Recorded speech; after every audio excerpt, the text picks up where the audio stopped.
I never imagined or planned on having a career exploring the Milky Way.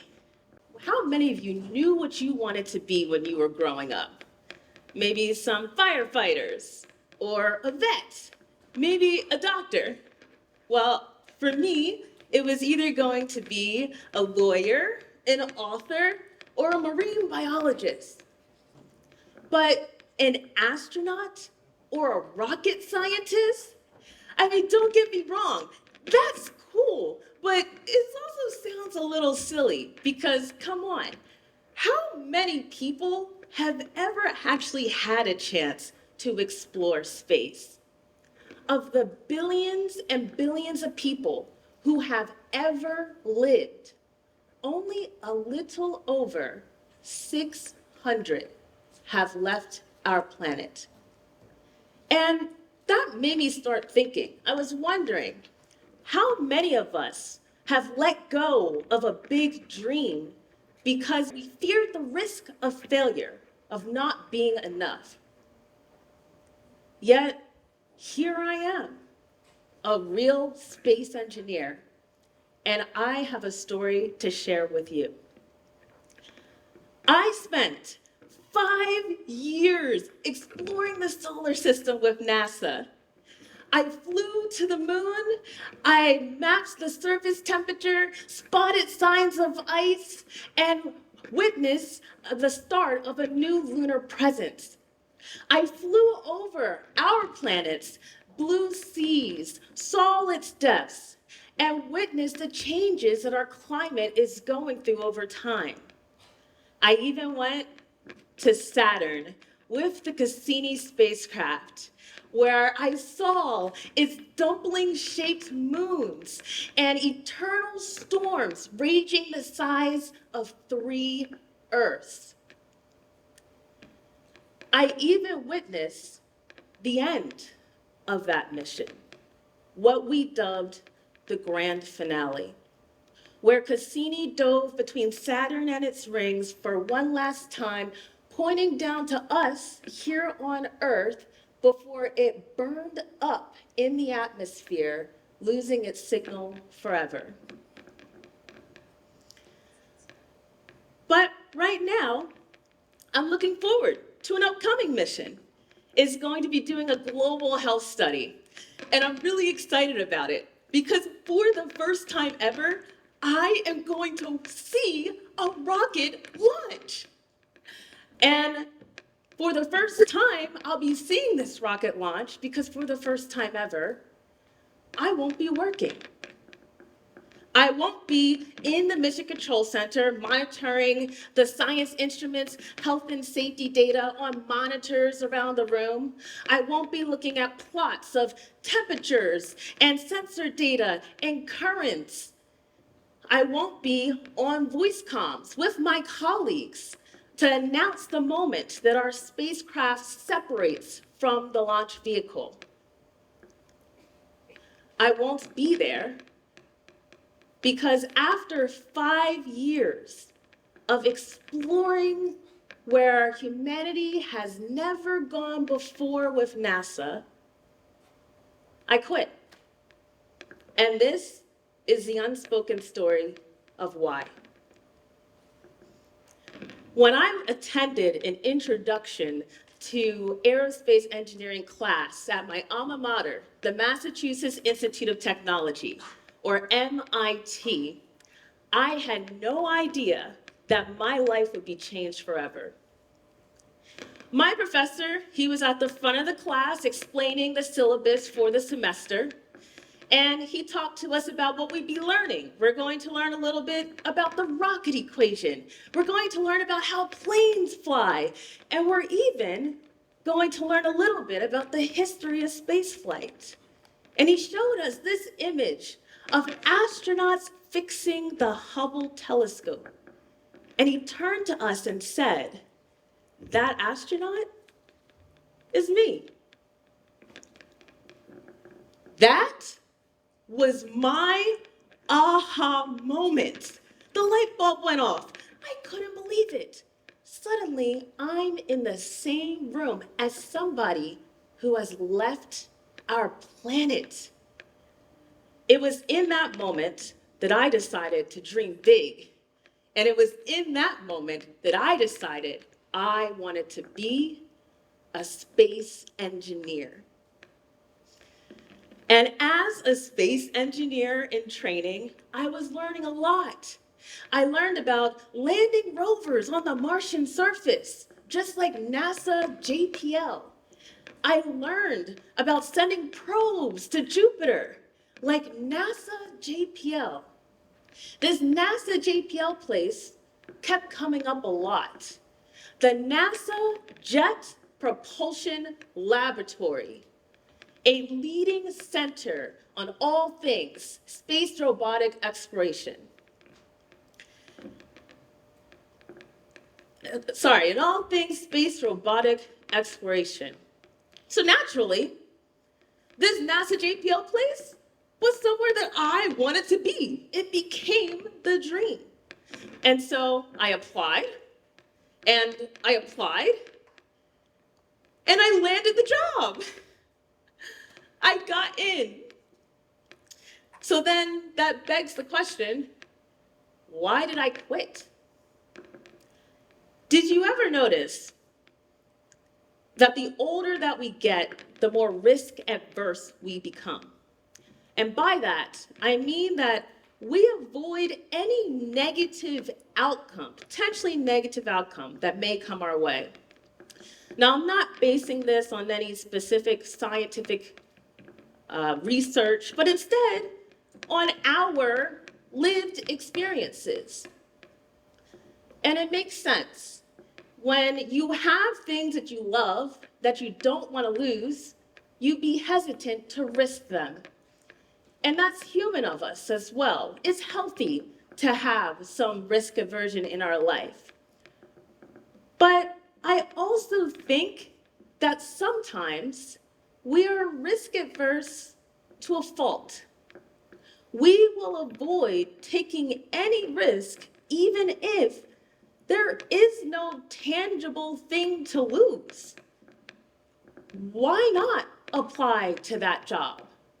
Why not go for that internship or apply to that college? At the most, what we can lose is maybe the confidence in ourselves, but we can gain that back. We can still reach our goals. It makes me think that we tend to focus on the question, what if it doesn't work out? But I challenge us to change our thinking to what if it works? Now, some of you may be wondering why I ever signed up for that introduction class back at MIT. Now, what if I told you it's because I was inspired by cartoons like Jimmy Neutron and Dexter's Lab, and because I thought black holes are pretty cool. You know, I wasn't like my classmates who were pilots already, or who could name every Saturn rocket that's ever flown, or the military jets. Instead, I just did it because I wanted to. I asked myself, what if I could become a real space engineer? And when I thought of it this way, I imagined a future where I worked on missions that dared mighty things, pushing the frontier of where humanity has never gone before.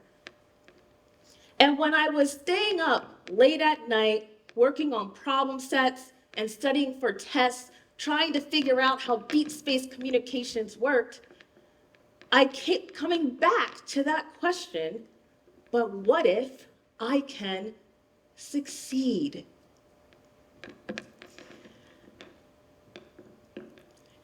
After this, imagine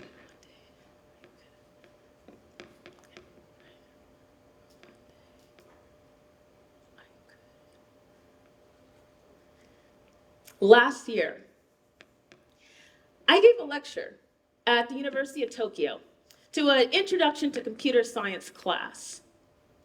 And as part of this lecture, I also talked about rejection that I actually faced. I had been rejected not just once, but twice to NASA before they finally let me in. And after this talk was over, this young man, a student, he approached me, and he had tears in his eyes. And when I started talking to him, he explained to me that he was struggling in his classes, and he was feeling really down on himself, and like his future was just uncertain. Here in Japan, I feel like there's this expectation to maximize your successes while minimizing any risk. This expectation to stay on the predetermined path and to color inside the lines, so to speak. But there is hope. You see, all my life, I felt like I had embraced risk-taking. You know, I applied to MIT, I chose my major, I even flew across the country, leaving behind my friends and family to go work for NASA. But one day, when this company, located here in Japan, reached out to me, offering me the chance of a lifetime to be a flight director for their maiden mission to land on the moon, I froze. This was a chance to become the first non-government entity to have a landing on the moon while thousands and thousands of people watched from all over the globe, it and me, live in the mission control room as our spacecraft started its descent to the lunar surface. This offer, this incredible offer, I turned it down. It was like there was something pressuring me, like there was a weight on my chest that was holding me back. And I suddenly became one of these, what if it goes wrong kind of people. I thought about all of the people and the inspiration I'd be leaving behind at NASA. I thought about not fitting in a Japanese workspace. I thought about having to prove myself as a competent engineer at a company trying to do something incredibly hard. I thought about letting people down. But after a year of stewing in these negative thoughts, I actually started to notice my thought pattern and consider the opposite. What if I gain a fresh outlook on life? What if I go on a journey of self-discovery? What if I love it? And now, here I am, 2 years living and working in Japan, an opportunity that I can confidently say has changed my life for the better. I've flown a mission to the moon from the heart of Tokyo. I've made lifelong friends and memories. I've gone to beautiful, culturally rich places like Hokkaido and Gifu and Okinawa. But most of all, I learned an important lesson that life is about living. And we can't live life to its fullest potential without taking risks. Being here in Japan a place that culturally normalizes conformity. I've come to appreciate it even more so. As humans, it's normal for us to approach the unknown with a bit of apprehension and even a bit of fear. But that's what life is all about. It's about not knowing what the future may hold.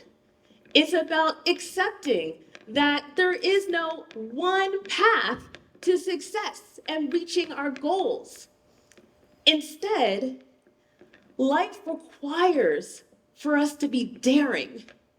It requires for us to chase stars, to defy gravity. Life is too short to be afraid of taking risks. Don't be afraid to take risks, because maybe one day it could even land you on the moon. Thank you.